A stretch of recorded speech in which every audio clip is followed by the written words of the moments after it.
ಇನ್ನು ಸ್ಯಾಂಡಲ್ವುಡ್ನಲ್ಲಿ ಒಂದು ರೀತಿಯಾಗಿ ಸಂಕಷ್ಟ ಬಂದೊದಗಿದೆ. ಯಾವ ರೀತಿಯ ಸಂಕಷ್ಟ ಅಂತಂದರೆ ಥಿಯೇಟ್ರಿಗೆ ಜನರೇ ಬರ್ತಿಲ್ಲ, ಮತ್ತೊಂದು ಕಡೆ ಥಿಯೇಟ್ರನ್ನ ಕ್ಲೋಸ್ ಮಾಡುವಂಥ ಪರಿಸ್ಥಿತಿಗಳು ಬರ್ತಾ ಇದೆ. ಸೊ ಇಂಥ ಸಂಕಷ್ಟದಲ್ಲಿರೋ ಚಿತ್ರರಂಗವನ್ನು ಉಳಿಸಬೇಕು ಅಂತೇಳಿ ನಮ್ಮ ಸ್ಯಾಂಡಲ್ವುಡ್ನ ನಟರು ಮುಂದಾಗ್ತಾ ಇದ್ದಾರೆ. ಅದರ ಭಾಗವಾಗಿ ಬೆಂಗಳೂರಿನ ನಾಗವಾರದಲ್ಲಿರುವಂಥ ಶಿವಣ್ಣ ಅವರ ಮನೆಗೆ ಭೇಟಿಯನ್ನು ಕೊಟ್ಟು ಅಲ್ಲಿ ಮೀಟಿಂಗ್ ಮಾಡ್ತಾ ಇದ್ದಾರೆ. ಈ ಮೀಟಿಂಗ್ನಲ್ಲಿ ದುನಿಯಾ ವಿಜಯ್ ಆಗಿರ್ಬೋದು, ಗೋಲ್ಡನ್ ಸ್ಟಾರ್ ಗಣೇಶ್ ಆಗಿರ್ಬೋದು, ಧ್ರುವ ಸರ್ಜಾ ಆಗಿರ್ಬೋದು ಸೇರಿದಂತೆ ಇನ್ನಿತರ ಹಲವು ನಾಯಕರು ಭಾಗಿಯಾಗಿದ್ದಾರೆ, ಚಿತ್ರನಟರು ಭಾಗಿಯಾಗಿದ್ದಾರೆ. ಜೊತೆಗೆ ಸಿನಿಮಾ ಪ್ರದರ್ಶಕರು, ವಿತರಕರು ಕೂಡ ಈ ಮೀಟಿಂಗ್ನಲ್ಲಿ ಭಾಗಿಯಾಗಿದ್ದಾರೆ. ಈ ಮೀಟಿಂಗ್ನಲ್ಲಿ ಚಿತ್ರರಂಗ ಎದುರಿಸ್ತಾ ಇರುವಂತಹ ಸಮಸ್ಯೆಯ ಬಗ್ಗೆ ಚರ್ಚೆ ಮಾಡಿ ಸಿಎಂ ಅವರನ್ನ ಭೇಟಿಯಾಗಿ ಇದ್ರ ಬಗ್ಗೆ ಮನವಿಯನ್ನ ಮಾಡ್ಕೊಳ್ಬೇಕು ಅಂತ. ಕನ್ನಡ ಸಿನಿಮಾಗೆ ಥಿಯೇಟರ್ ಕೊರತೆ ಇದೆ, ಚಿತ್ರಮಂದಿರಕ್ಕೆ ಜನ ಬರ್ತಾ ಇಲ್ಲ, ಹಾಗಾಗಿ ದಿನೇ ದಿನೇ ಸಂಕಷ್ಟಕ್ಕೆ ಸಿಕ್ಕಾಕೋತಾ ಇದೆ ಚಿತ್ರರಂಗ. ಈ ಮೀಟಿಂಗ್ನಲ್ಲಿ ಗಂಭೀರವಾಗಿ ಚರ್ಚೆ ಮಾಡ್ತಾ ಇದ್ದಾರೆ ನಟರು. ಅವರೆಲ್ಲರೂ ಕೂಡ ಭಾಗಿಯಾಗಿದ್ದಾರೆ. ಸಿನಿಮಾ ನಟರು ಭಾಗಿಯಾಗಿದ್ದಾರೆ, ವರ್ತಕರು ಭಾಗಿಯಾಗಿದ್ದಾರೆ. ಶಿವಣ್ಣನ ನಿವಾಸದಲ್ಲಿ ಚರ್ಚೆ ಮಾಡಲಾಗ್ತಾ ಇರೋದಿದು.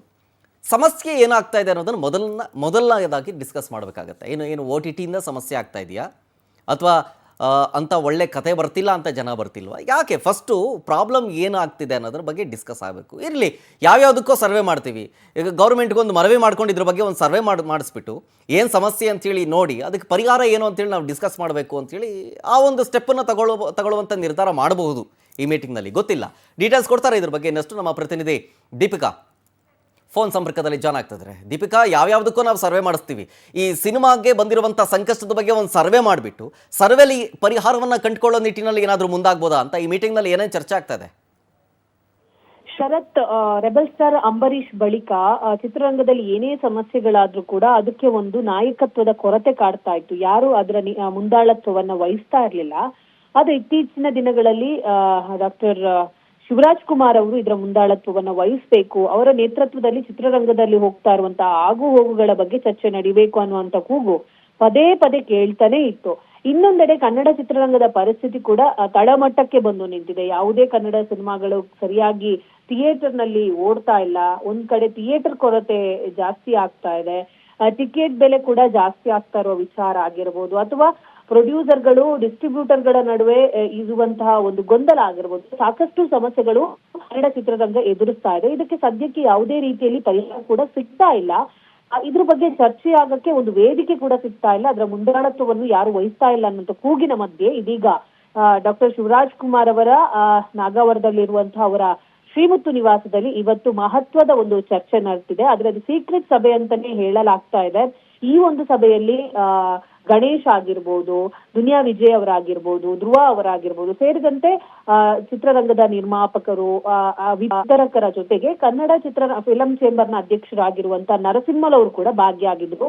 ಇಂಥ ಸಂದರ್ಭದಲ್ಲಿ ಒಂದಿಷ್ಟು ಅಂದ್ರೆ ಟಿಕೆಟ್ ದರ 200 ರೂಪಾಯಿಗೆ ಏಕರೂಪ ನೀತಿ ಜಾರಿಗೆ ತರಬೇಕನ್ನೋ ನೀತಿಯನ್ನ ಈ ಹಿಂದೆ ಬಜೆಟ್ ನಲ್ಲಿ ಮಂಡನೆಯಾಗಿತ್ತು. ಅದಕ್ಕೆ ಈಗಾಗಲೇ ಅದನ್ನ ಜಾರಿಗೆ ತರುವಂತ ಎಲ್ಲಾ ಪ್ರಯತ್ನಗಳು ಕೂಡ ನಡೆದಿದೆ, ಪ್ರಯತ್ನ ಕೂಡ ಆಗಿದೆ, ಅದಕ್ಕೆ ಫಲ ಕೂಡ ಸಿಕ್ಕಿದೆ.